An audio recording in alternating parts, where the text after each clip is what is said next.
सबसे पहले आप सब लोगों का आरटीआई कट्टा में स्वागत है।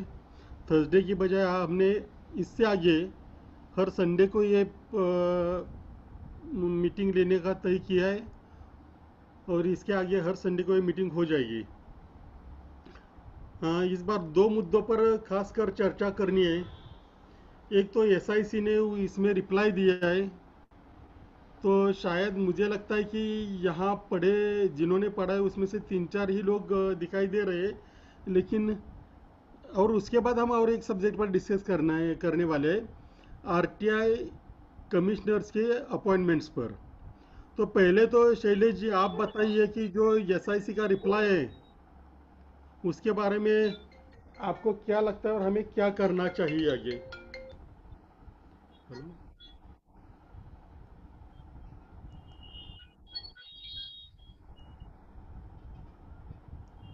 तुम्ही जुन्या याच्यावर केलं याचा अर्थ, नव्या याच्यावर करा ना. अहो का सगळं आलंय, तुम्ही परत एकदा पाठवतो याच्यावर मी.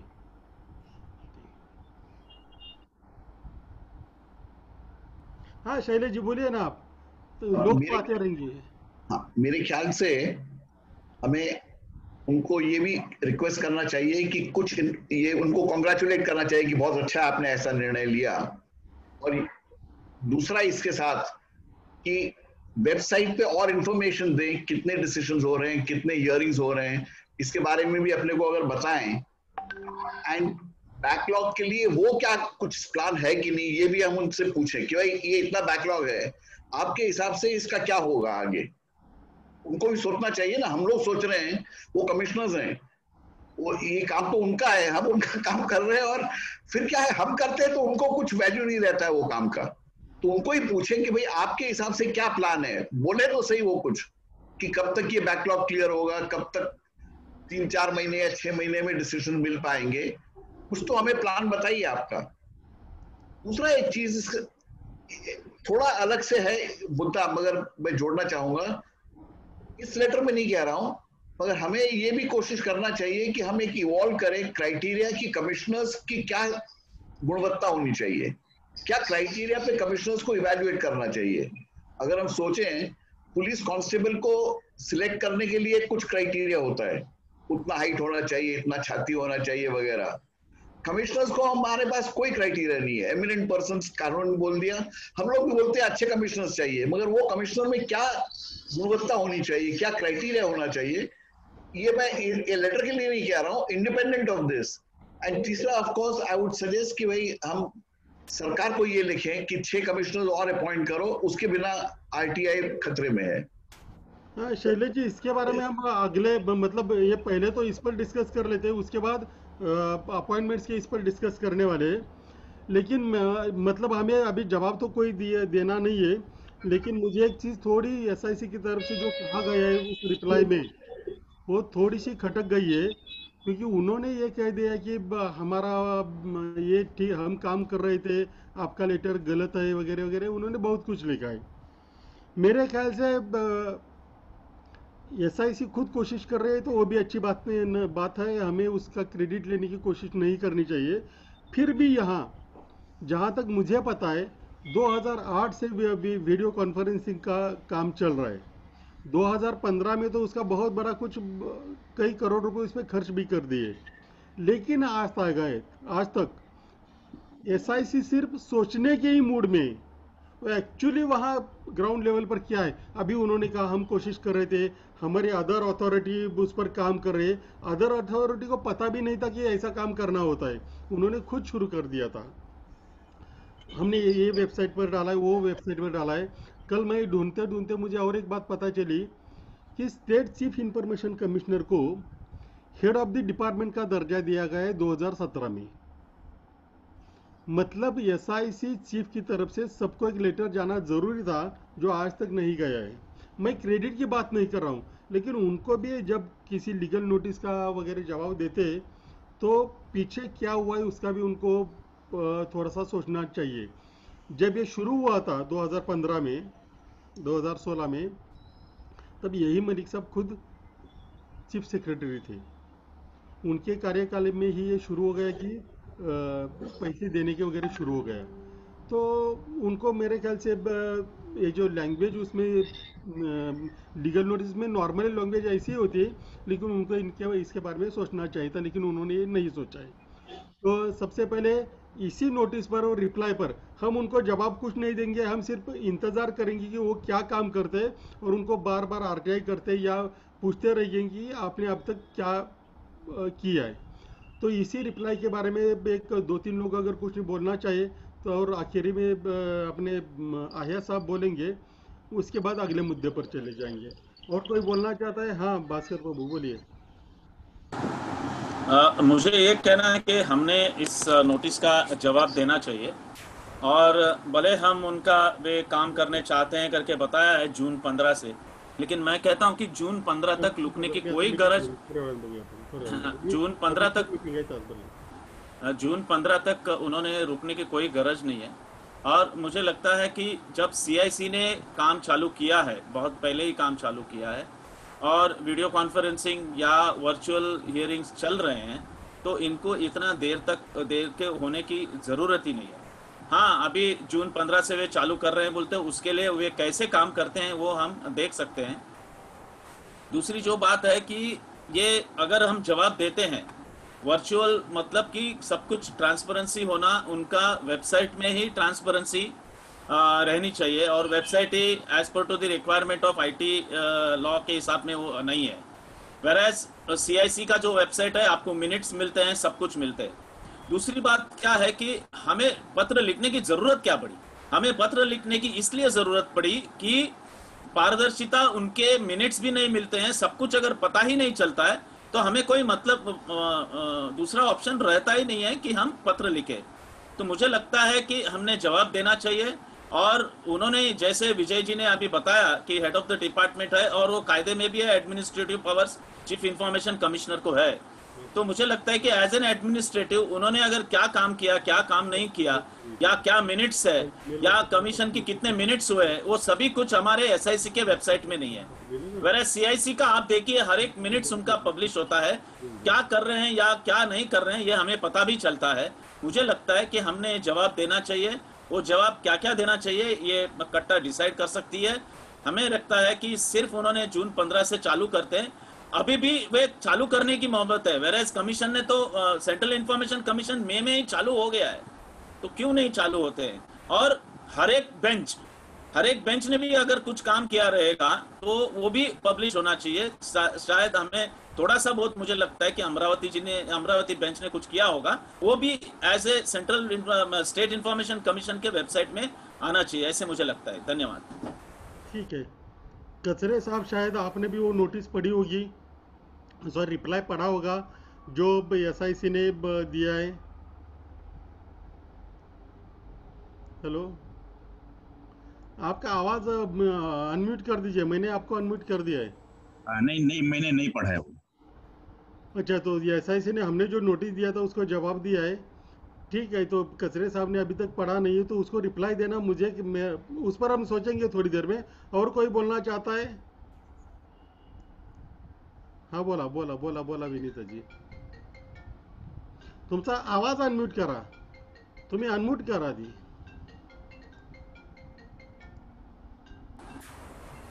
हाँ, बोला। अनम्यूट नहीं किया है उन्होंने। अरे, आपने अनम्यूट नहीं किया अभी तक। मुझे ऐसा लगता है कि रिप्लाई तो जरूर देना चाहिए। मीटिंगच्या ती लिंकवर क्लिक करा, झालं, त्याच्यात काही नाही दुसरं करायचं। आणि किंवा ईमेलवर पाठवा, फोनवर कसा पाठवणार मी? हाँ, रिप्लाई देना चाहिए।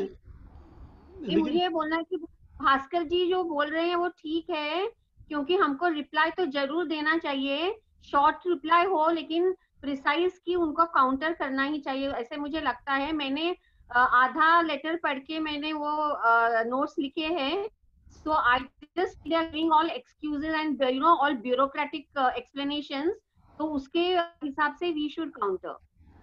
हाँ, एक्चुअली मुझे तो अच्छा लगेगा कि हम काउंटर करें तो, लेकिन अब हमें सोचना है कि हम संवाद के लिए बैठे, अगर उनको रिप्लाई या काउंटर करना है तो अगर सब लोग कहते हैं तो काउंटर का रहता है तो करेंगे, उसमें कोई प्रॉब्लम नहीं। काउंटर करना मुझे हमेशा अच्छा लगता है, लेकिन अब यहाँ कलेक्टिव डिसीजन होगा, ना कि विजय कुमार जो बोलता है या शैलेश गांधी बोलते हैं, विनीता देशमुख बोलते हैं, उस पर कुछ नहीं होगा। इसमें करदड़े साहब का ज़्यादा इंपॉर्टेंट रहेगा, लेकिन उन्होंने पहले ही सिक्सर मार दिया कि मैंने पढ़ा ही नहीं है, तो बात ही खत्म हो गई।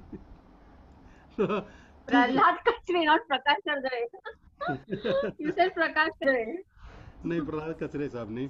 अच्छा, और कोई बोलना चाहता है? नांगिया जी या और कोई नहीं? तो अब सुनील भाई, शैलेश जी आपका क्या कहना है? नोटिस का जवाब देंगे?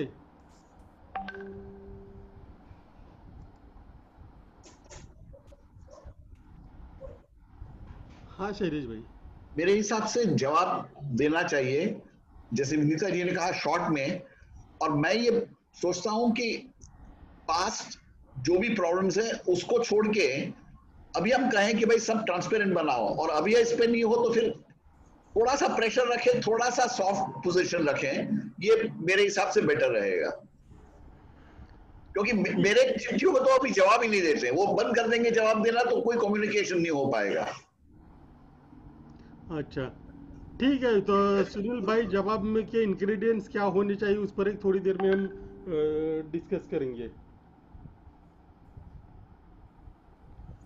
सुनील भाई बोलिए आप। मेरे हिसाब से प्रेयर इसमें एक ही है कि आप ऑनलाइन कॉन्फ्रेंसिंग चालू करिए।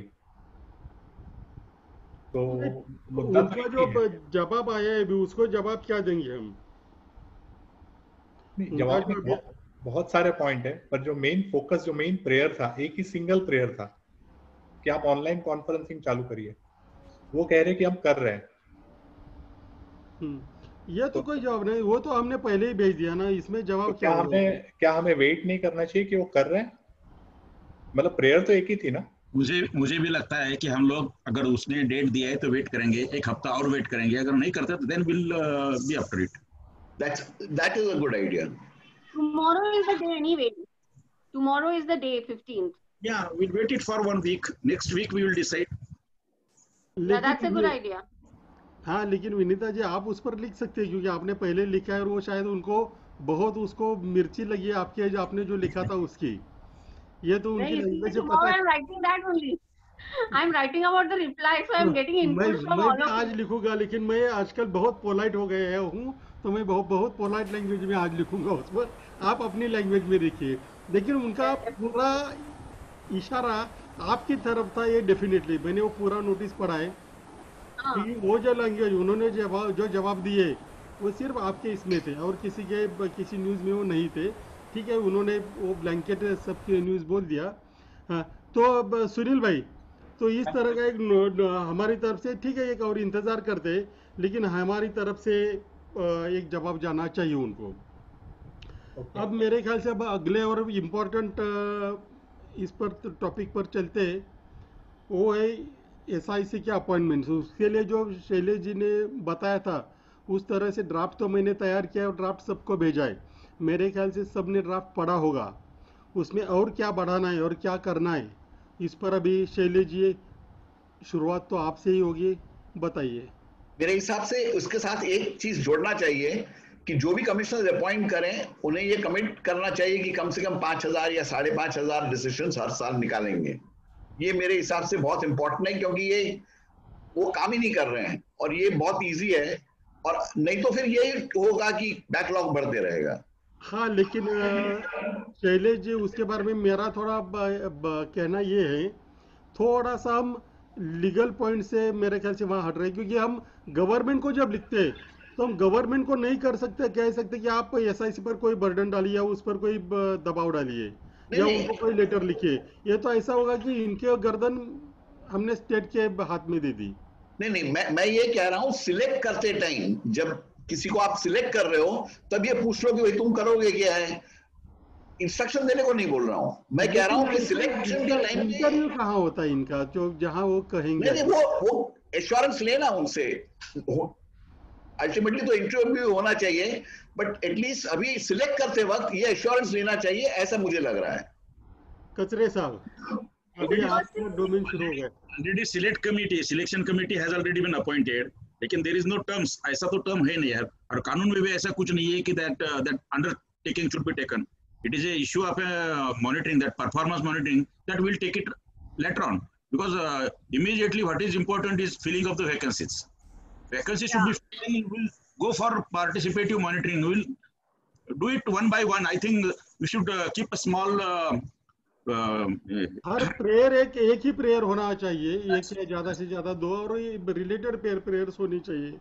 तो मेरे ख्याल से और कोई बोलना चाहता है इस पर? ये जो हो गया अभी जो अपॉइंटमेंट है उस पर, इससे रिलेटेड अगला टॉपिक हम ले रहे हैं, लेकिन उस पर इस पर अभी और किसी को कुछ बोलना है? No, my point is that it is just like they have to be appointed. Yeah. The other operational part is different. You have to be appointment is the first. That's the first pressure. I feel. हाँ.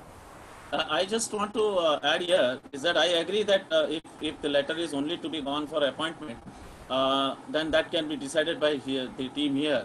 But I feel that later on there is no pressure on any information commissioner. There are only 2 information commissioners who have crossed 5,000 per year. One is Mr. Shailesh Gandhi, and beyond that was done by Mr. Ratnakar Gaikwad. But if you see, all information commissioners are not performing to the requirement of the disposal of the hearings. Whether the present information commissioner, the Central Information Commission has at least done a resolution, and it is there on the website, in their meeting website also, that at least they should clear off around 3,500 or 4,000 hearings per year. And if you don't keep a pressure on this factor, even if you appoint new information commissioners, they will be working in this fashion.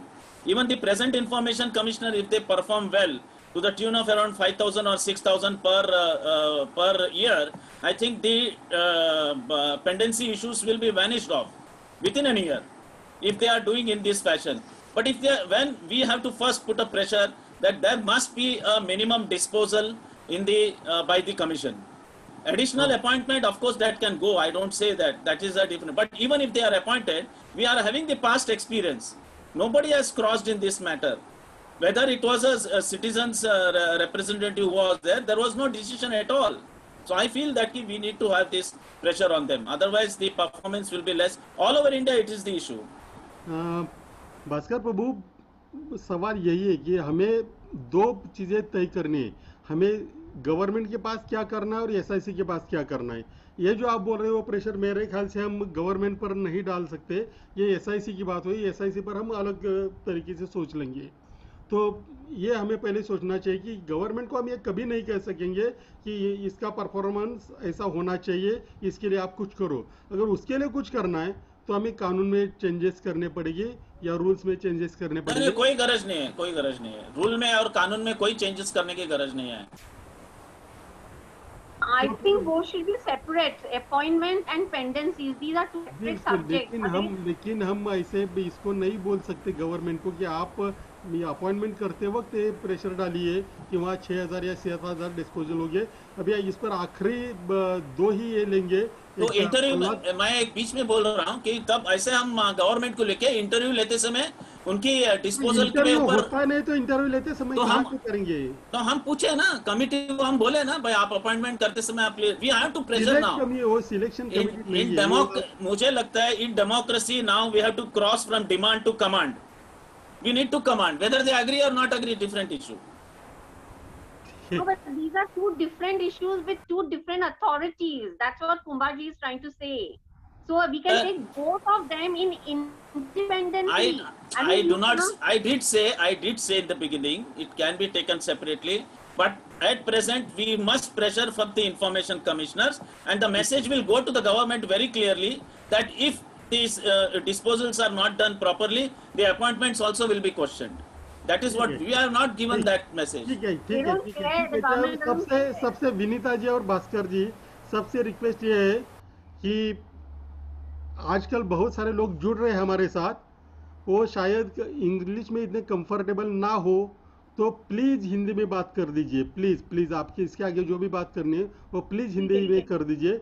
कचरे साहब भी आजकल बहुत English ये कर रहे हैं, लेकिन मेरी रिक्वेस्ट है उनसे कि ज़्यादा से ज़्यादा हिंदी में बात करें, क्योंकि इसलिए कि हमारे गरीब लोगों को या सीधे साधे लोगों को समझ में. अभी आखिरी में अरे बाप रे। कचरे साहब से हम उस पर एक डायरेक्शन जैसी एक चीज मांगेंगे, क्योंकि हमें शायद वो ओपिनियन ऑफ डिफरेंस हो सकते हैं, लेकिन उन्होंने वहाँ काम किया है एसआईसी को, और हम जैसे लोगों को भी उन्होंने वहाँ कंट्रोल किया है, मैं कह सकता हूँ, तो या गाइड किया है। तो मैं चाहूँगा कि पहले तो कचरे साहब बोले और उसके बाद आया जी बोलेंगे, क्योंकि कैसे इस लेटर को आगे। मुझे तो लगता है बस अपॉइंटमेंट के लिए पहला लेटर जाना चाहिए, गेट अपॉइंटमेंट भी डन, देन आफ्टर वी फिर हम लोग प्रेशर डालते रहेंगे। उनका कार्ड भी बनाना है, परफॉर्मेंस कार्ड बनाना है तो बनाना ही, जैसा सेंट्रल गवर्नमेंट का बनाएंगे, that we will do, but it is a social pressure to be put, it cannot be given in the hands of the selection committee and the government. मुझे ऐसा लगता है कि वो गवर्नमेंट के हाथ में नहीं जाना चाहिए। बिल्कुल बिल्कुल। अभी सुनील भाई और आखिरी उसके अगले मुद्दे पर चले जाते हैं। मैं सहमत हूँ मेजॉरिटी ओपिनियन से। जब भी एक लीगल एप्लीकेशन करते हैं, प्रेयर्स बहुत लिमिटेड होनी चाहिए। जितनी ज्यादा प्रेयर करेंगे उनको मौका मिलता है, जो प्रेयर उनको पसंद हो उसके ऊपर जवाब देते हैं, जो नहीं पसंद है वो इग्नोर करते हैं। तो I think our prayer should be very focused and limited. तो अगर एक ही प्रेयर हो तो सबसे अच्छा है, और उससे जुड़ी हुई अगर दूसरी प्रेयर करनी हो तो, बट अदरवाइज प्रेफरेबली एक ही प्रेयर होनी चाहिए। हाँ, इसमें दूसरी जुड़ी हुई प्रेयर जो हमने और शैलेश जी ने बात की थी, मेरे ख्याल से वो इसी लेटर में होने चाहिए, क्योंकि हर बार हम इंतज़ार नहीं कर सकते, क्योंकि महाराष्ट्र में आजकल पेंडेंसी करीबन 58,000 के पास गई है, अपील्स और कंप्लेंट्स पकड़कर। तो और 3 इंफॉर्मेशन कमिश्नर्स गवर्नमेंट अपॉइंट कर सकते हैं।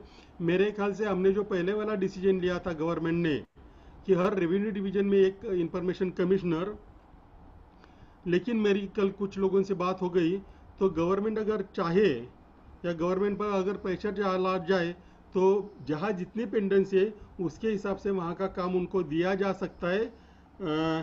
तो हमें और 3 इंफॉर्मेशन कमिश्नर के बारे में भी इसी में लिखना चाहिए, क्योंकि तीनों चीज़ें एक साथ जुड़ी हुई है, अपॉइंटमेंट्स, पेंडेंसी और इंफॉर्मेशन कमिश्नर्स का quantity.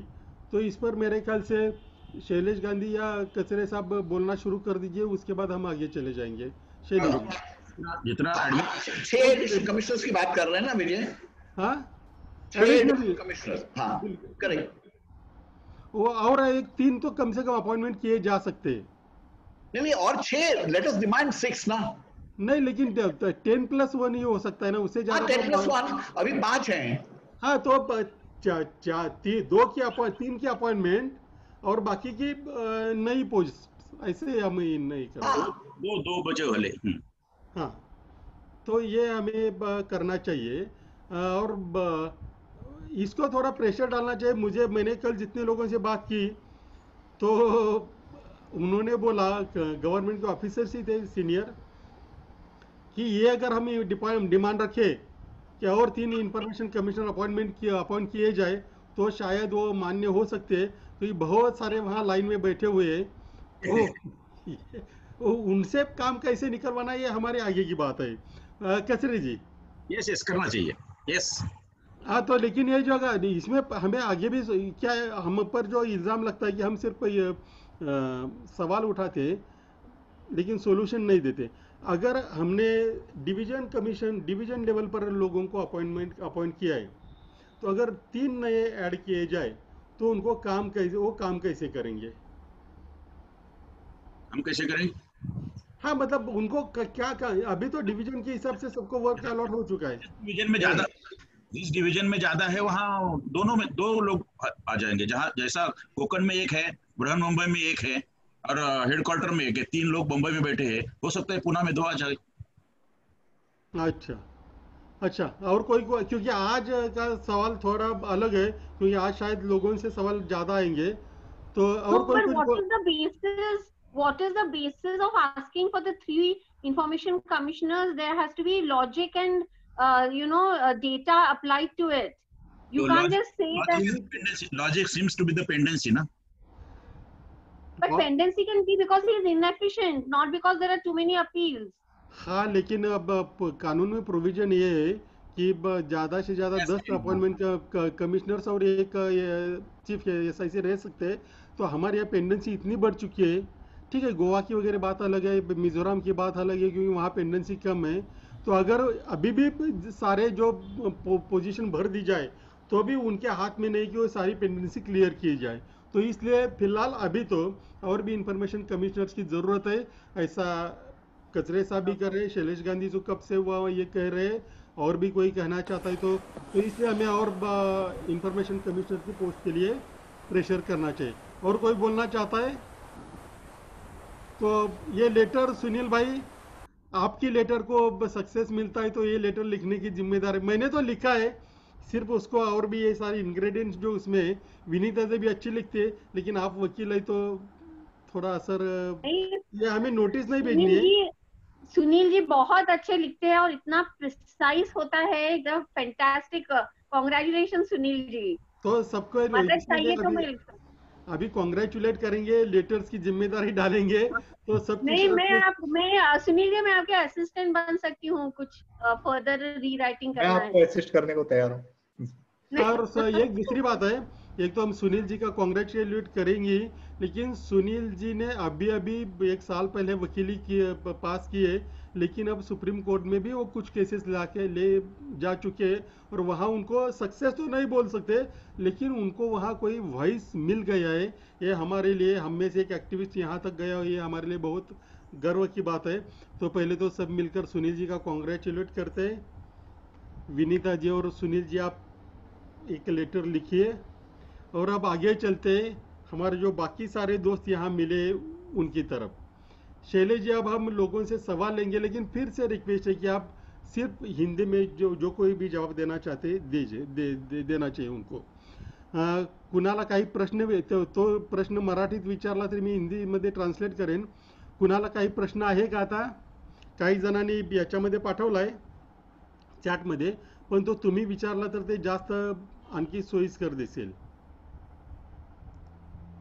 Hello Abhijit Patwa, hello कुठे आहेत ते? अभिजित पटवा, हा तुमचा आवाज अनम्यूट करा आणि तुमचा प्रश्न विचारा।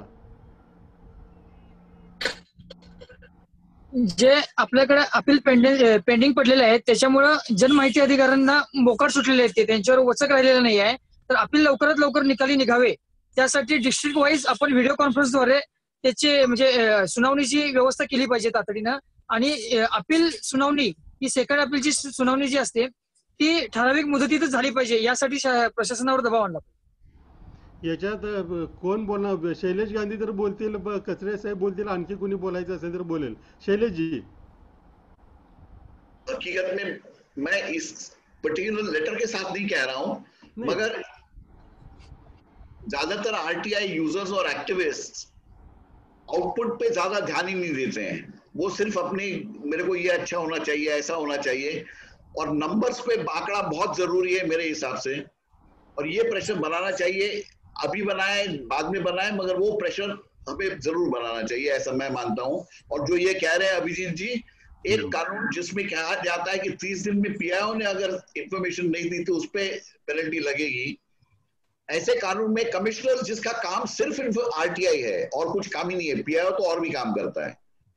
तो अगर मैं कमिश्नर हूं तो मेरे हिसाब से तो मेरे को मॉरल अथॉरिटी नहीं है उसको पेनलाइज करने की, क्यों मैं 1 साल में करूंगा, 2 साल में करूंगा, और पीआईओ को बोलूंगा 30 दिन में तूने नहीं दिया मैं तेरे को पेनल्टी लगाऊंगा। मॉरल अथॉरिटी कहां से आएगी? नैतिक कोई अधिकार नहीं होता है। ये बहुत जरूरी है, लॉन्ग टर्म हमें ये सोचना चाहिए कि 3 या 4 महीने में, या जैसे कुछ लोगों ने कहा 45 दिन का एग्जाम्पल लेके, हो सकता है कोर्ट्स के थ्रू भी कुछ दबाव बनाने की जरूरत करनी चाहिए। हाँ भास्कर बाबू एक हाईकोर्ट के भी इसका जिक्र करेंगे। मुझे लगता है कि हमने कर्नाटका ने सीआईसी के विरोध में 45 दिन में उन्होंने कहा है कि 45 दिन में सेकंड अपील क्लियर करनी चाहिए। ये उन्होंने सही शब्द में कहा है। जब फर्स्ट अपील 45 दिन में मैक्सिमम करना चाहिए कि बता दिया गया है, it is understood that second appeal has to be cleared in the second appeal also has to be cleared in 45 days. लेकिन इसके बारे में ना हम अभी हम कोर्ट में जाके कंटेम्प्ट ऑफ हम कर सकते हैं, और मुझे लगता है कि हमने इसमें भी जोर देना चाहिए। आप प्रेशर करते बैठो, कमीशन मानने वाली नहीं है। हम अभी भी 15 साल में हमको समझ नहीं आई है क्या कमीशन काम नहीं कर रही है। मुझे लगता है कि जब कोर्ट ने एक पॉजिटिव ऑर्डर दिया है वो सही है गलत आगे हो सकता है, हम लड़ेंगे तो और कुछ आगे निकलेगा, बातचीत हर एक स्टेट में हो जाएगी।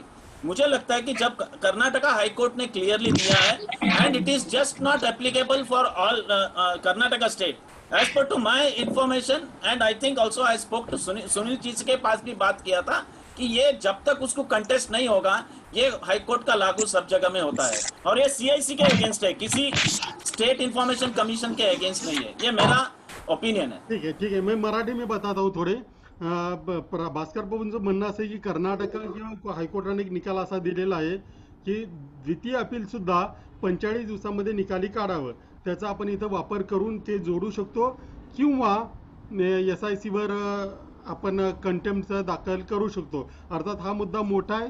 SICच्या विरोधात कोर्टात जाणं हे काही सोपं आहे असं मला वाटत नाही, परंतु कचरे साहेब शायद कर्दळे साहेबांचं नाव आलं, परंतु कचरे साहेब आता तुम्हीच कर्दळे साहेब आहात आमच्यासाठी, तर जरा या विषयावर थोडा प्रकाश टाकला तर बरं होईल. नाही मराठीत चालेल ना? हा, मराठीत बोला तर आणखी चांगलं.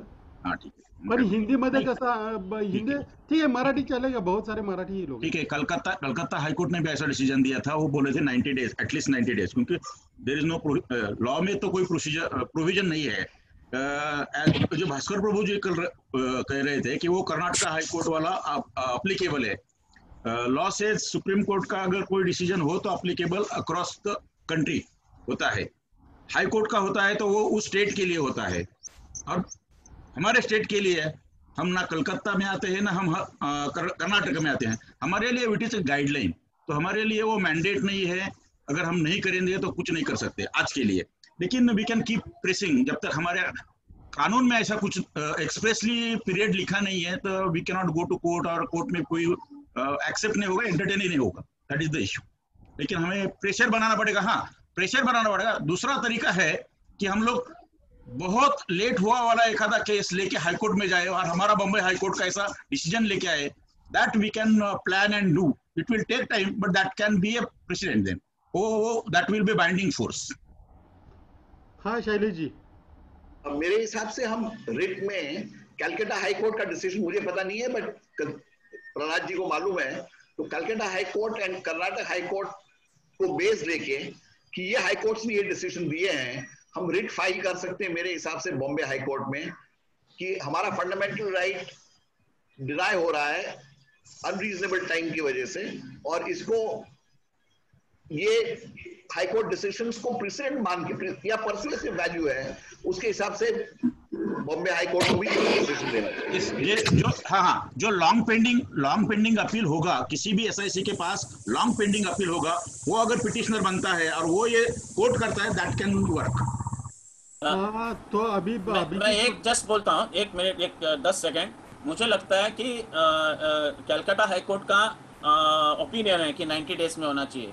कर्नाटका हाईकोर्ट ने has said very clearly 45 days में होना चाहिए. उसको रीजनिंग दिया है उन्होंने, ऐसा नहीं कि रीजनिंग दिया है उन्होंने. जब रीजनिंग दिया रहता है ये आर्ग्यूमेंट हमारे लिए काम में आ जाएगा. Let us what we can do is that at least we will send to SIC the copy of the Karnataka High Court's order and let them decide. Then we can go to the court. ठीक आहे. आता प्रत्येक वेळा आपण जसं हे करतो इथे की आपल्याला त्याच्यावर डिसिजन घ्यायचा असतो, तर अभिजित पटवा आणि ज्या लोकांना अशा प्रकारची समस्या आहे त्यांना माझी इसमें मैं जोड़ना चाहूंगा जो कर्नाटका हाईकोर्ट का और कलकत्ता हाईकोर्ट का डिसीजन है वो महाराष्ट्र स्टेट इंफॉर्मेशन कमीशन पे एप्लीकेबल है, क्योंकि सुप्रीम कोर्ट का एक डिसीजन है कि हमारे यहाँ 2 टाइप के कानून है, स्टेट के कानून है और सेंट्रल कानून है. तो स्टेट एक्ट है और सेंट्रल एक्ट है. तो सेंट्रल एक्ट की एप्लीकेबिलिटी पूरे कंट्री में होती है, और कर्नाटका हाईकोर्ट का और कलकत्ता हाईकोर्ट का डिसीजन सेंट्रल एक्ट के ऊपर है. सो फॉर दैट पर्पस कि पूरे कंट्री में यूनिफॉर्मिटी होनी चाहिए, इसके लिए सुप्रीम कोर्ट का जजमेंट है कि किसी भी हाई कोर्ट ने अगर सेंट्रल एक्ट के ऊपर डिसीजन दिया है तो वो सारे स्टेट को एप्लीकेबल है. So therefore, the decision of Karnataka High Court and Calcutta High Court both are applicable to Maharashtra State Information Commission as per the Supreme Court judgment. Supreme Court का obiter डिक्टा है, decision नहीं है लेकिन obiter डिक्टा है यानी कि observation, और observation भी बाइंडिंग होता है। तो हम महाराष्ट्र स्टेट इंफॉर्मेशन कमीशन को अथॉरिटेटिवली कह सकते हैं कि this is applicable to you, and if you do not follow this it means contempt of court and we will have to proceed against you under the contempt of courts act करके उनको authoritatively कह सकते हैं। तो That's interesting. दे दें क्या Sunil ji, notice दे दें क्या? हाँ, बनाओ ना, तैयार करो, we'll process it. एक मिनट, नोटिस तो देनी है, लेकिन अभी जिम्मेदारी जिन लोगों ने ये सवाल उठाया है, अभिजीत पटवा, आप मेरे ख्याल से ईसलकरंजी जी से हो, ठीक है ना अभिजीत पटवा? हाँ, उसका कोई appeal pending, yes sir, yes उसका कोई अपील पेंडिंग है क्या, देखो ना। एक मिनट देखता हूँ, मैं वही कर रहा हूँ। सर पेंडिंग आहे. तुम्ही ईसलकरंजी आहात ना? हॅलो सर हो, इचलकरंजीत नाही. हा, तर अभिजित पटवा, आताचा डिस्कशनचा अर्थ हा आहे की आपण हायकोर्टामध्ये जाऊ शकतो आणि डिसिजन मागू शकतो. आता ही जबाबदारी आपल्या कार्यकर्त्यांची आहे. कट्ट्यावर आल्यानंतर केवळ फक्त विचारायचं आणि निघून जायचं असं नाही, तर आपल्या कार्यकर्त्यांची जबाबदारी आहे की असं एखादी काही प्रकरण बराच काळ SIC समोर पेंडिंग आहे, साधारणपणे 2 किंवा जास्त, अशी जर 2-3 प्रकरण एकत्र येऊन हायकोर्टात जाऊन न्याय मागायचा झाला तर आपण त्या दृष्टीने प्रयत्न करूया. सध्या तरी आपले वकील घेत नाहीत, परंतु पुढे नंतर बघता येईल त्यांना फी कशी द्यायची. तर असं प्रकरण आपण, माझी 4 प्रकरण पेंडिंग आहेत सर. हा ठीक आहे, माझी 4 प्रकरण पेंडिंग आहेत 2 ते 2.5 वर्षापासून. तुमच्याशिवाय आणखी कोणतरी असू दे, आणि तुमच्याशिवाय आणखी कोणी असतील तर ती जमा करा आणि मग आपण हायकोर्टात जायच्या दृष्टीने प्रयत्न करूया. प्रल्हाद कचरे साहेब, तुम्ही काहीतरी बोलत होता. हो सर, नक्की सर, नक्की. 4 प्रकरण असतील तर चांगली गोष्ट आहे, त्यांनाच करा. पण एकट्याचीच आहे, आणखी एकाची प्रकरण आणखी 2 घ्या. पण अशा शोधा तुमच्याकडे, कारण इचलकरंजी, सांगली आणि कोल्हापूरमध्ये फक्त ही माणसं, पुन्हा सांगतो, कदाचित तुम्हाला थोडं वाईट वाटेल, परंतु काही लोकांची त्यांची गुणवत्ता आणि त्यांची पात्रता सुद्धा थोडीशी तपासून घ्या. तसं तर कोर्टात जायचा सगळ्यांना अधिकार आहे, घेतो सर, परंतु त्यांच्यामुळे आपल्या एकूण जे काय आपण पुढे जाणार आहोत त्याला कुठेही धक्का बसणार नाही, याची काळजीही आपणच घेतली पाहिजे. बरोबर आहे. तर ठीक आहे, म्हणजे हा तपासून घेतो आणि तुमचं मार्गदर्शन घेतो, तुम्ही मार्गदर्शन करा, आपण जाऊ. इथं बरेच जण आहेत, सगळ्यांचंच मार्गदर्शन घेऊ आपण आणि पुढे जाऊया. पण आपण सगळ्यांचं मार्गदर्शन घेतो, आपण कोर्टात जाऊ. ठीक आहे, ओके, थँक्यू. असा तिसरा, म्हणजे आता मला वाटायला लागलं की कट्ट्यावर आता काहीतरी कॉन्क्रीट घडतंय असं मला वाटायला लागलं, कारण एक तर सक्सेस मिळाला आणि दुसऱ्यामध्ये लोक मिळवण्याच्या तयारीमध्ये आहेत. आणखी कुणाला काही प्रश्न आहे का? चॅट मधला मी वाचून दाखवू? तुम्हाला प्रश्न विचारायचा असेल तर डावीकडे तुम्हाला हे आहे, तुमच्या वर कॉर्नरवरला 3 डॉट येतात, त्याच्यामध्ये जर क्लिक केलं तर हात वर करायची तुम्हाला खून सापडेल. आणखी कुणाला बोलायचं आहे? हॅलो, इकडे कोणतरी बोलतंय मध्ये. हा, जुगल राठी, तुम्ही काहीतरी पाठवलंय जुगल राठी, तुम्ही काहीतरी पाठवलंय. हॅलो जुगल राठी, तुमचा आवाज हे करा, तुम्ही काहीतरी पाठवलंय. काय मध्ये येतंय सर? कचरे साहेब, तुम्हाला मध्ये येते ते तुमचं व्हर्च्युअल बॅकग्राऊंड मध्ये येते, बाकी काही येत नाहीये. व्हर्च्युअल बॅकग्राऊंड असताना मध्ये जर कॅमेरा जवळ असेल तर ते सगळं मिक्स होतं. मी हा प्रयत्न करून बघितलाय म्हणून सांगतो. जुगल राठी. हा बोल. नाही, मला तेच म्हणायचं होतं की 90 दिवस आणि 45 दिवस कर्नाटक हायकोर्ट आणि कलकत्ताचं सांगितलं त्याप्रमाणे 45 seems to be very important, very reasonable, आणि त्याच्यासाठी प्रेशर क्रिएट करण्यासाठी, जसं आता पेंडिंग अपीलचं सांगितलं त्या पद्धतीनं जे प्रयत्न करायला पाहिजे, नोटीस असेल किंवा पुढे जायचं जे असेल ते आपण केलं पाहिजे, आणि त्याच्यासाठी तयारी. ठीक, हा, एक मिनिट शैलीजी.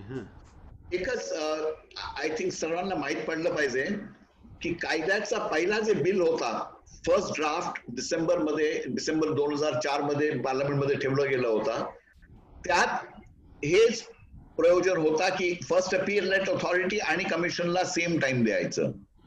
ते काढून टाकलेलं आहे. आपण सांगितलं की कायदा असं म्हणतो ते कदाचित चुकीचा होईल, कारण की सरकार आर्ग्यू करणार की पहिला बिल मध्ये होता आणि नंतर हे काढून टाकला होता प्रोव्हिजन फायनिंग बिल मध्ये.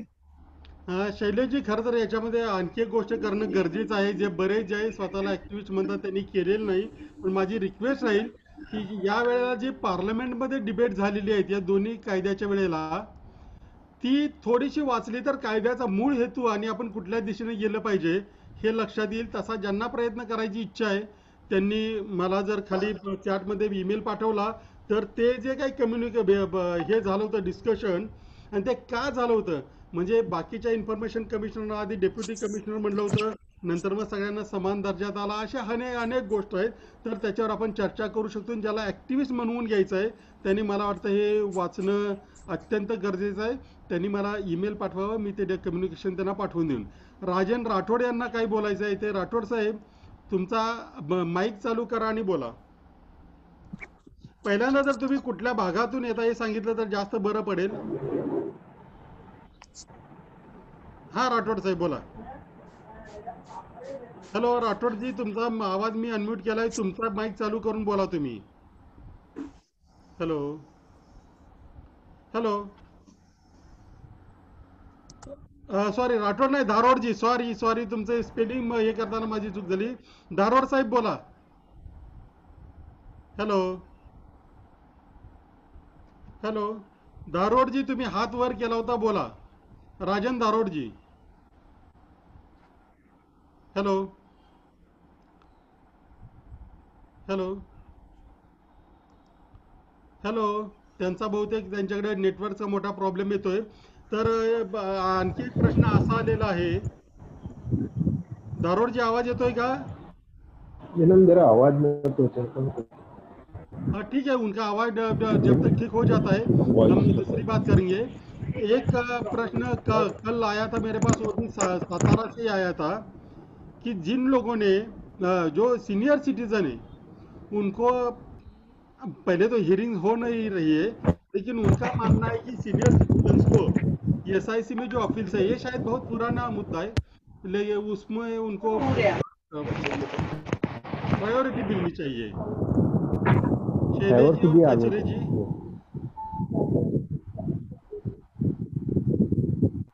शैलेश जी बोला. मेरा खुद का एक ओवरऑल कॉन्टेक्स्ट में ये मानना है कि बेसिकली कोई भी जस्टिस सिस्टम या कॉन्स्टिट्यूशनल बॉडी ने कुछ रीजनेबल टाइम में डिसीजन देने चाहिए. अगर वो किया तो ये प्रायोरिटी होता है, इसको बोला उसको बोला. मेरे हिसाब से ये बोलना कि सिर्फ सीनियर सिटीजन को प्रायोरिटी, सेंट्रल कमीशन में ये था कि सीनियर सिटीजन को प्रायोरिटी देंगे, मगर कोई देता नहीं था, मैं भी नहीं देता था. पर मेरे केसेस तो 3 महीने के अंदर खत्म हो जाते थे. तो सेंट्रल, मेरे हिसाब से बेसिक ये होना चाहिए कि आगे पीछे नहीं, क्यू से चलिए, बेसिक क्यू से. मतलब ऐसा नहीं कि 15 दिन 20 दिन महीना आगे पीछे में चले, मगर 2-3 महीने में डिसीजन दे. ये मेरे हिसाब से ज्यादा महत्व का है प्रायोरिटी के बजाय. कचरे से लॉजिकली चलना चाहिए.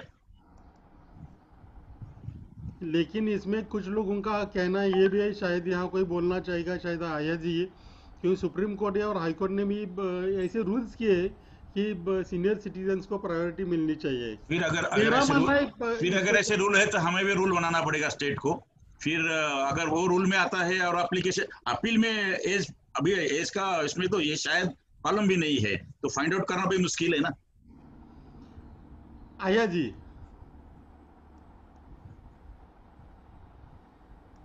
मैं प्रश्न को ठीक से समझ नहीं पाया कि 45 डेज में अगर सभी को निर्णय मिलता है तो फिर सीनियर सिटीजन को जल्दी चाहिए, उससे भी जल्दी. चलो, उससे भी जल्दी चाहिए नहीं, उनको कम से कम जब तक 45 दिनों में नहीं इमीडिएटली, मतलब सीनियर सिटीजन का हो तो इमीडिएटली उनका लेना चाहिए, तुरंत. थोड़ा प्रायोरिटी से लेना चाहिए. That's it. ओके, प्रायोरिटी मिलनी चाहिए. तो आपका क्या कहना है उस पर, जरा बोल दीजिए. ऐसा एज वाइज डिस्क्रिमिनेशन नहीं, सब ऐसे ये करेंगे कि senior citizen application second appeal भेजेंगे. हाँ, और इसका प्रॉब्लम भी है. और इसमें से अगर सीनियर सिटीजन को प्रायोरिटी दी जाए तो मेरे ख्याल से शायद वो गलत भी हो सकता है कि ज्यादातर आरटीआई यूज करने वाले सीनियर सिटीजन के नाम से। तरी पण सीनियर सिटीजन सी है तो नहीं, if I want early information, I will ask the senior citizen to fill. अच्छे एक्टिविस्ट थे जो उनके फादर के नाम पे ही एप्लीकेशन करते थे। मैं नाम नहीं लूंगा उनका, मगर क्लियर था कि वो एक्चुअली उनके फादर का नाम ले रहे थे सीनियर सिटीजन प्रायोरिटी के लिए। तो मेरे हिसाब से ये छोड़ने वाला धंधा, वो तो एज वाइज डिस्क्रिमिनेशन करना ठीक नहीं लगता मुझे। हम एफिशिएंसी बढ़ाने के लिए बोलेंगे कि जब 45 डे या 90 day whatever we decided, it should be disposed of within that time.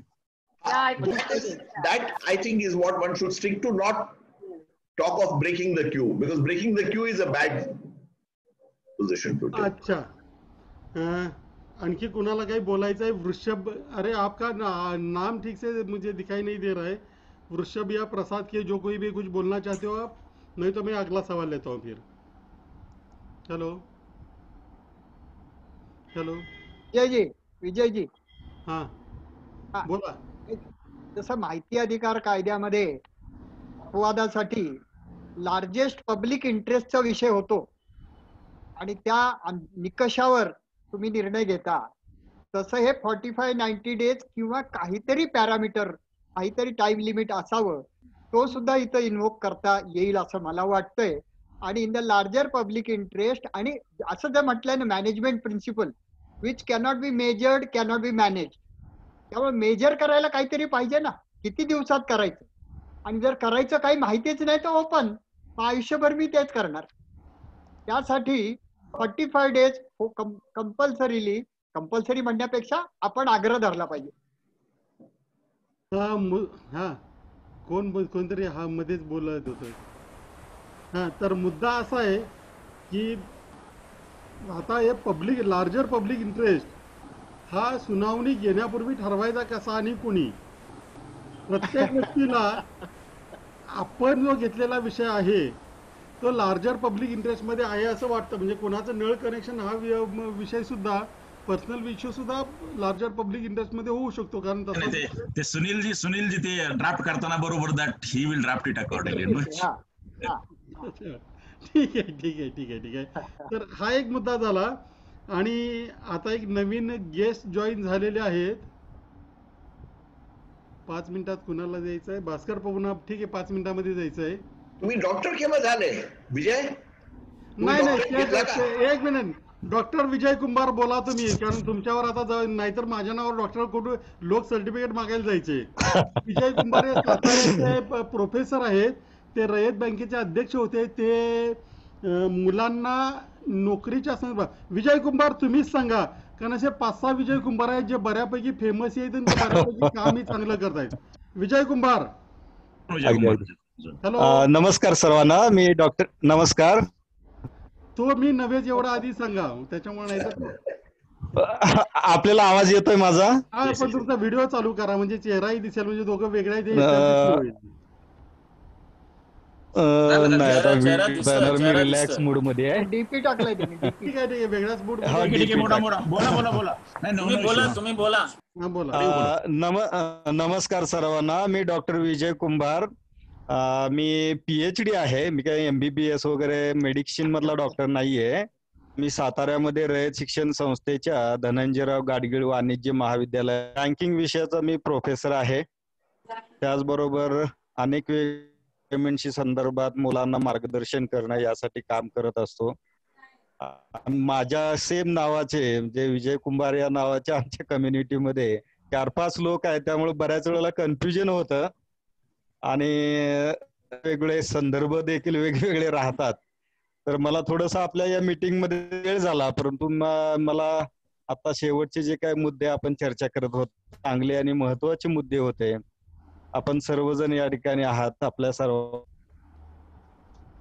ठीक आहे। तर विजय कुंभार यांचे काही रिसर्च पेपरही प्रसिद्ध आहेत। गंमत म्हणून सांगतो, साताऱ्यामध्ये एक माझा कार्यक्रम होता, तर लोकांचं कन्फ्युजन झालं होतं, प्रमुख पाहुणे विजय कुंभार आणि प्रमुख वक्ते विजय कुंभार असं 2 वेळा लिहिलं होतं, त्याच्यामुळे लोकांची गडबड झाली होती। तर असं मुद्दा तो नाही, आणखी कोणाला काही, पण विजय कुंभार यांचा फायदा आपल्याला, हे जे लोकांच्या नियुक्त्या आहेत म्हणजे एम्प्लॉयमेंटचा जो प्रॉब्लेम आहे त्याच्या संदर्भामध्ये RTI कसा वापरावा त्यासाठी त्यांचा आपल्याला मोठा मार्गदर्शन मिळू शकतो, कारण ते प्रोफेसर आहे त्यामुळे मार्गदर्शन म्हणेन, परंतु ते आपल्याला होऊ शकतं. तर आपण तो फायदा वेळोवेळी त्यांचा घेऊ आणि ऑनलाईन मिटिंगमुळे ते या मिटिंगला येऊ तरी शकले. आणखी कुणाला काय विचारायचं आहे? कारण माझ्याकडे आणखी काही प्रश्न बरेच आहेत, पण ते किती वेळ चालू ठेवायचा हा खरा हे आहे. हां, राजन दारोड ज्यांचा मगाशी आवाज लागला, म्हणजे आवाज आला नाही, त्यांचा प्रश्न असा आहे की RTI मध्ये कमिशनर्सने ऑर्डर्स तर दिलेले आहेत, परंतु त्या ऑर्डरचं कंप्लाय केल्या जात नाहीत, त्याच्यावर काय करायचं? याच्यावर थोडंसं विस्तृत शैलेशजी आणि कचरेजी मला आपण बोलला तर बरं पडेल, कारण RTI कमिशनरच्या ऑर्डर्सना कोणी विचारतच नाही अशी अवस्था झालेली आहे. आणि RTI कमिशनर्सनाही त्याचं काही वाटत अशातला भाग नाही. आणि माझ्या माहितीप्रमाणे फार पूर्वी हायकोर्टाने किंवा सुप्रीम कोर्टाने एक निर्णय दिलेला आहे की आपल्या ऑर्डर्सची कंप्लायन्स करून घेणं ही त्या इन्फॉर्मेशन कमिशनरची जबाबदारी आहे. तर प्लीज शैलेश गांधीजी आणि कचरेजी मला थोडंसं विस्तृत या विषयावर. यासाठी इसके लिए मैं ये करता था कि जब भी नॉन कंप्लायंस का कोई आता था कंप्लेंट, उसको कंप्लेंट के तौर पे ट्रीट करके PIO को शो कॉज देता था और ये कहता था कि इंफॉर्मेशन दे दो और तुमको मैं पेनल्टी लगाऊंगा. कभी किसी ने मना नहीं किया. एक ही पार्टी था जिसने मना किया और मैंने उसको समन किया. पावर्स है कमीशन के पास समन करने का. मैंने समन किया कि तुम इंफॉर्मेशन लेके आओ. वो इंफॉर्मेशन लेके आए, मैंने फोटोकॉपी निकाल के दे दिया RTI एप्लीकेंट को. तो इनफ पावर्स हैं. जब ऐसा होता है, पहले तो नॉर्मली लोग मेरे कंप्लेंट के नोटिस पे ही इंफॉर्मेशन दे देते थे अगर नॉन कंप्लायंस हुआ, और फिर मैं शो कॉज करता था. मगर ये पावर्स बहुत बड़े हैं और डिसिप्लिनरी एक्शन भी रिकमेंड कर सकता है कमीशन अगर ऐसा हुआ है नॉन कंप्लायंस. तो अनफॉर्चुनेटली कमिश्नर्स करते नहीं है. अब वो कानून का इस्तेमाल नहीं करेंगे तो उसके लिए कानून का क्या हम कर सकते हैं. हाँ, लेकिन शैलेश जो आपने कहा उसमें मेरा थोड़ा सा मतलब एक कहीं सुप्रीम कोर्ट का या किसी का ऑर्डर था कि कंप्लेंट में इंफॉर्मेशन कमिश्नर सिर्फ पेनलाइज. नहीं, मैं समन करता था इंफॉर्मेशन के साथ. वो मेरे पास पावर से कंप्लेंट इंक्वायरी करते वक्त आई कैन समन, उसको कोई मना नहीं करता था. वो उतना अगर आप कहें तो मेरे पावर का थोड़ा सा एक्सटेंड कर लेता था. एक्सटेंड कर दिया था, आउट ऑफ द वे जाकर आपने किया था. एक मिनिट कचरे साहेब जरा बोला आणि मग भास्कर पुन्हा बोलायचं आहे. हे याच्यापूर्वी 2-3 वेळा पॉइंट आउट केलं होतं गव्हर्नमेंटकडे. गव्हर्नमेंटने याच्यावरती सर्क्युलर देखील अत्यंत स्ट्रिक्ट काढलेला आहे की सर्व सार्वजनिक प्राधिकरणांनी आणि त्यांच्या अपिली अधिकारी आणि जे काही जनमाहिती अधिकारी आहेत त्यांनी हे फार स्ट्रिक्टली पाळलं पाहिजे. जे आदेश आयोगाचे येतात त्या आयोगाची अंमलबजावणी इमिजिएटली केली पाहिजे. पण तसं होत नाहीये. असं होत नसेल तर ते पहिल्यांदा पॉइंट आउट करावं लागेल, एक तर त्यांच्याकडे, त्यांच्या वरिष्ठांकडे. नसेल तर जसं आता शैलेशजीने सांगितलं तसं एक कंप्लेंट दाखल करावी लागेल. खरं तर मला असं वाटतं की त्यांनी टाइम लिमिट टाकलं पाहिजे. आयोगानेच ऑर्डर करताना हे किती दिवसात टाकावं आणि कंप्लायन्स पाठवावं. बहुतेक हायकोर्टामध्ये जनरली जेव्हा वॉच करतात तेव्हा ते हायकोर्ट कंप्लायन्स मागतं. आपल्याकडचे आयोग हे 15 दिवसात करा किंवा 1 महिन्यात करून कंप्लायन्स पाठवा. कंप्लायन्स मॉनिटरिंग आपल्याकडे होत नाहीये. कंप्लायन्स मॉनिटरिंगसाठी पुन्हा त्या ज्यांनी अर्ज केला होता किंवा अपील केलं होतं त्या माणसाला पुन्हा एक कंप्लेंट दाखल करावी होती. पुन्हा दुसऱ्यांदा त्याने जायचं. ती कंप्लेंट कधी हिअरिंगला येईल आणि त्याचं मग शैलेशजी सांगतात त्याप्रमाणे ते कधी त्याला समन करतील, हा तो इश्यू आहे. तेव्हा असं मला असं वाटतं की दोन्ही बाजूनी प्रेशर टाकावं लागेल. आता ज्यांचे असे पेंडिंग केसेस आहेत की आयोगाने आदेश केलेत पण त्याची अंमलबजावणी झाली नाही, त्यांनी पुन्हा एकदा कंप्लेंट केली पाहिजे. पण यापुढच्या काळामध्ये आपण आयोगालाच असं विनंती केली पाहिजे की त्यांनी त्यांच्या आदेशामध्ये टाइम बाउंड कंप्लायन्सची आदेश करावेत. नाही, टाइम बाउंड कंप्लायन्सचे आदेश असले तरीही ते मानलं जात नाही, त्याच्यावरचा खरा प्रश्न आहे. मग हायकोर्टाने असं म्हटलेलं आहे की आयोगाला जसे ऑर्डर करण्याचे आदेश आहेत तसे कंप्लायन्स घेण्याचे आदेश आहेत. मग अशा वेळेस मात्र आपण फक्त पत्र जरी पाठवलं तरी ते कंप्लायन्स त्यांनी घेतलं पाहिजे. त्यासाठी कंप्लेंटच केली पाहिजे असं काही आवश्यकता नाहीये. ठीक आहे. आणि हा आता आपण जसा अपील इतके झाले पाहिजेत संख्येने म्हणतो तसं आपला मॉनिटरिंगचा दुसरा इश्यू आपण ठेवूया. One thing disposal. आणि दुसरं जेव्हा आपण पार्टिसिपेटिव्ह मॉनिटरिंग करणार आहोत सर्व SICचं, त्याच्यामध्ये दुसरा विषय असेल की कंप्लायन्स. त्याचं जे कंप्लायन्स आहे ते कंप्लायन्स किती पद्धतीने चांगलं ते मॉनिटर करतात किंवा सीक करतात, हा दुसरा पॅरामीटर आपण त्याच्यामध्ये लावू शकतो. याच्यात आणखी दोघांना बोलायचं आहे. मला वाटतं हॅलो. शैलेश गांधी तुम्हाला पण बोलायचंय का काहीतरी? ठीक आहे. नाही, याच्यामध्ये भास्कर प्रभूने राठींना बोलायचंय, तर जरा राठी बोलतील, त्यानंतर भास्कर प्रभू जरा. नाही सुओ मोटो कम्प्लायन्सच्या दृष्टीनं असं काही आपल्याला करता येईल किंवा की जसं हे आता सांगितलं तर सर्क्युलर किंवा गव्हर्नमेंटचे आदेश आहेत त्याचा आधार घेऊन किंवा इतर पद्धतीने onus of getting compliance in time in a given procedure हे कमिशनरवर झालं. कमिशनरनी ते केला फॉलो तरी मिळालं नाही तर दॅट्स अ डिफरंट इश्यू किंवा ते कुठल्याला गृहीत धरायचं कुठल्याला नाही धरायचं. पण onus should be placed on the commissioner to seek and seriously follow up the compliance. Bhaskar प्रभू. मुझे मला तरी होता as a administrative head the chief information commissioner can definitely call for a compliance procedure within the commission. That is possible. होत नाही असं नाहीये. Second मध्ये एकदा आम्ही त्या कमिशनशी डायलॉग करताना कमिशनरना आम्ही असं सजेस्ट केलं होतं, we will randomly check how the your compliance is done or not, and on that basis if you provide us the orders copy, we will see that whether if you don't have a managing staff, then we will see the compliance every public authority has done or not, and we will report it back to you, so that those cases can be taken immediately by your deputy secretary. They can depute, the commissioner can depute his secretary level staff to see whether the complaint, there is no necessary that the thing has to go up to commissioner's level. ये कोई गरज नहीं है, ये हम commissioner ने सुनना चाहिए, ऐसे कोई गरज नहीं है, डेलीगेशन दे सकता है. तीसरी जो बात है कि मुझे लगता है कि कंप्लायंस जैसे शैलेश जी ने कहा था, मैंने ये भी बात कही थी इंफॉर्मेशन कमिश्नर्स के पास महाराष्ट्र के, कि आपको शायद सुप्रीम कोर्ट के ऑर्डर के बाद में सेक्शन 18 के इंफॉर्मेशन दे दो, ऐसा ऑर्डर देने का नहीं होगा, लेकिन डॉक्यूमेंट्स इंफॉर्मेशन के तहत में मांग सकता है और ऑन द स्पॉट उधर दे सकता है. ये टेक्निकली सही है, कोई गलत नहीं है इसमें. तो मुझे लगता है कि हम लोग ये सब बातें बताना चाहिए उनको, वे क्या कर सकते हैं, और ये करना हमने उसी हिसाब में भी प्रेशर डालना चाहिए.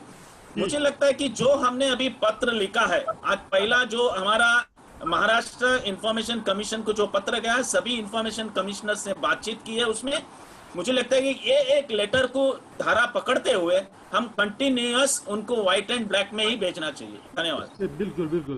अभी हाँ शैलेश जी बोलिए. एक ही छोटा सा मुद्दा, कंप्लायंस की रिस्पॉन्सिबिलिटी कमिश्नर्स को देना, वो मेरे हिसाब से थोड़ा डिफिकल्ट है, बिकॉज फिर उनका डिस्पोजल और कम हो जाएगा. उससे अच्छा मैं जो करता था आपके सामने रख रहा हूँ कि जिसको कंप्लायंस नहीं मिलता है वो चिट्ठी भेजता था और उसको हम कंप्लेन के तौर पे लेके काम करते थे. अच्छा, अभी मोहम्मद अफजल कुछ बोलना चाहते हैं. जी, नॉन कंप्लायंस को लेके अगर हम बात करते हैं तो अगर नॉन कंप्लायंस को लेके अगर कोई कंप्लेन करता है तो वो भी टाइम बाउंड पीरियड पे एड्रेस होना चाहिए. ठीक है. दारोड जी, अभी आपकी आखिरी बात होगी, उसके बाद हम वाइंड अप करेंगे क्योंकि 1 घंटा हो चुका है. और थैंक यू. कोई किसी का रहेगा तो ले नहीं तो हाँ ठीक है, बोलिए. Thank you. हाँ, thank you Vijay Kumbhar ji. Rajendra Dharod from Tarun Mitra Mandal. We are having 12 RTI guidance center and more than 100 volunteers in Bombay. Now जो ये compliance का मुद्दा है ना, इसमें मेरा क्या कहना है कि 2 साल तक, करीबन 1.5-2 साल तो अपील में ही निकल जाते हैं. उसके बाद वापस 3 महीने अपने निकलेंगे कि ऑर्डर फॉलो हुआ कि नहीं पीआईओ के साथ. उसके बाद आप कंप्लेन, तो टाइम बाउंड जो चीज है ना वो होती नहीं है और काफी टाइम, मतलब फिर वापस इंफॉर्मेशन कमिश्नर के पास जाना बहुत ही डिफिकल्ट है. मतलब वो Shailesh Gandhi ji himself is a ideal commissioner, so he could imply, but other commissioners, information commissioners are not paying attention to it. That is the question. Means hello. हाँ बोलिए. बोला कचरे से हाँ, तो that is a question कि मतलब आपको इंफॉर्मेशन लेने के लिए 3 साल 3.5 साल कितने टाइम, मतलब अब वो इश्यू है मेन. तो मतलब, और जो कचरे साहब ने बताया वैसे वो सर्क्यूलर अगर है तो वो शेयर करेंगे तो बेहतर होगा कि मैं शेयर करूंगा. डोंट वरी, मैं शेयर करूंगा. हाँ, so that at least we can show it to the PIO that you have to implement the order. या मैं शेयर करूंगा. Don't worry. हाँ, that is मैं सुराज जी के वेबसाइट पे अपना ग्रुप पे डालता हूँ, यू सर्कुलेट इट. ओके. हाँ ठीक है. तो अभी हम शायद और किसी का सवाल नहीं, सिर्फ पटवा जी की एक बात आ गई है। सेक्शन 18 में जो कंप्लेंट्स आती है उसको अभी कोई टाइम बाउंड नहीं होती है, सबको पता है, लेकिन टाइम बाउंड के लिए जो वहाँ तो उसका नंबर ही कम है ना, उसका नंबर भी कम है, और उसके लिए एक अच्छे मतलब उनका दिमाग भी ठीक होना चाहिए। चलो, तो धन्यवाद। जो 3 बातें हमने डिसाइड की, एक तो रिप्लाई देंगे जो SIC का हमारे नोटिस को जवाब आया है उसका पोलाइट रिप्लाई देंगे। उसके बाद अपॉइंटमेंट्स के लिए भी उसमें जिक्र करेंगे कि ज़्यादा से ज़्यादा 10 तक अपॉइंटमेंट हो जाए। और तीसरी बात, जो सेकंड अपील मैक्सिमम आए हैं उसका हम अभी देखेंगे कितने आते हैं, और उसका भी एक नोटिस हम SIC को भेज देंगे। धन्यवाद, आप यहाँ आए। शायद मेरे ख्याल से थोड़ा सबका परिचय देना ज़रूरी नहीं, क्योंकि सभी को शैलेश जी को पहचानते हैं, कचरे साहब को पहचानते हैं, विजय कुमार जी जो उनको भी अभी उन्होंने अपना परिचय दिया है, तो उसके लिए टाइम अभी इतना बचा भी नहीं है। तो अगली बार ज़रूरत पड़ी तो सबका परिचय देंगे, लेकिन तब के लिए सबका धन्यवाद। अभी इसके आगे हर संडे को ये मीटिंग होगी 10:30 बजे, इसमें अभी कोई चेंज नहीं है। धन्यवाद। धन्यवाद। Thank you everyone.